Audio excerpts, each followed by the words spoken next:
आणि वळूयात पुढच्या बातमीकडे।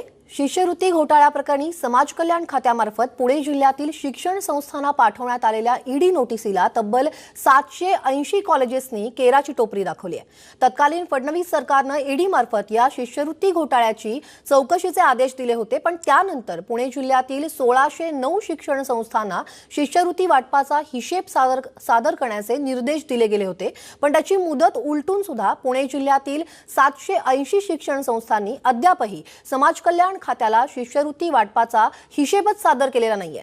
पाहूयात हा शिष्यवृत्ती घोटाळा नेमका आहे तरी काय। पुणे जिल्ह्यात मागासवर्गीय शिष्यवृत्ती वाटपात घोटाळा। ईडीने नोटीस पाठवूनही 780 शिक्षण संस्थांनी माहिती दिलीच नाही। मागासवर्गीय विद्यार्थ्यांची शिष्यवृत्ती शिक्षण संस्थांनीच हडप केली।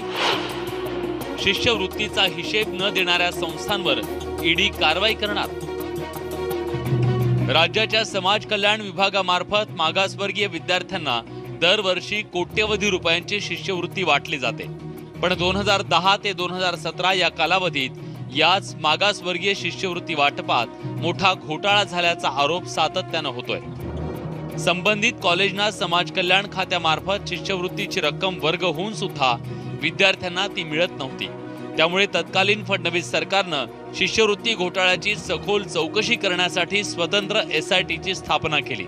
चौकशी दरम्यान शिष्यवृत्ती वाटपात प्रचंड अनियमितता आढळून आल्यानंतर हे प्रकरण ईडीकडे सोपवलं गेलं। त्यानंतर ईडीने समाज कल्याण खात्यामार्फत पुणे जिल्ह्यातील सर्व म्हणजेच 1609 शिक्षण संस्थांना शिष्यवृत्ती वाटपाचे हिशेब सादर करण्याचे आदेश दिले। या ईडीच्या नोटिसीला उत्तर देण्याची मुदत संपूनही तब्बल 780 शिक्षण संस्थांनी शिष्यवृत्ती वाटपाचे हिशेब सादर केलेले नाही।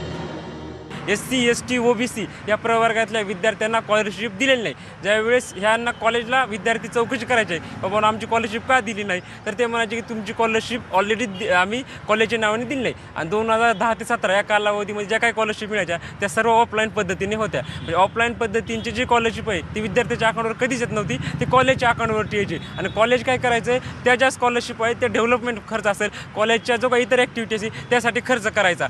साधारणतः कॉलेज त्यावेळेची 3300 रुपये स्कॉलरशिप असायची आणि ती स्कॉलरशिप मला अजून अन्यथा त्यांनी दिलेली नाही। मी भरपूर वेळा त्यांच्याकडे जाऊन आलेलो आहे, तर ते OC मागतात उगटाळ, आणि असेल तर म्हणतात समाज कल्याणमध्ये, आणि समाज म्हणते असेल तर तुमची कॉलेजमध्ये, असं दोन्हीकडे माझी फसवणूक केली जाते आणि कोणीही निर्णय घेण्यास तयार नाही आहे। शिष्यवृत्ती घोटाळ्याबाबत आम्ही पुणे जिल्हा समाज कल्याण खात्याकडे चौकशी केली असता त्यांनी ही बाब मान्य केली, पण कारवाईबाबत विचारताच त्यांनी ईडी आणि वरिष्ठ अधिकाऱ्यांकडे बोट दाखवलं। नाही, ते आत्ताच मी नाही सांगू शकत त्याच्या बाबतीमध्ये, कारण त्याच्यात वरिष्ठ कार्यालय, प्रादेशिक कार्यालय किंवा पुढे जे इन्फॉर्मेशन जे ईडी जे आहे त्यांच्याकडे ऑलरेडी माहिती आम्ही पाठवतो, त्याच्यानंतर पुढे काय व्हायचं ते होईल त्याचं। ईडीच्या नोटिसीला केराची टोपली दाखवणाऱ्या 780 कॉलेजेसमध्ये पुण्यातल्या कुठकुठल्या नामांकित संस्थांचा समावेश आहे त्यावर एक नजर टाकूया।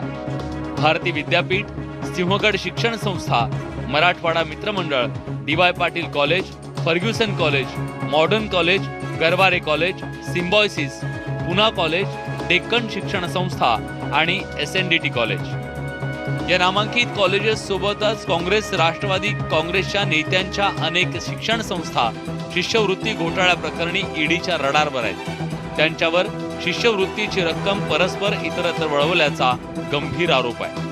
त्यामुळे काँग्रेस, राष्ट्रवादीच्या पाठिंब्यावर स्थापन झालेलं ठाकरे सरकार मागासवर्गीय शिष्यवृत्ती घोटाळ्याची निष्पक्ष चौकशी करणार का हे पाहावं लागेल।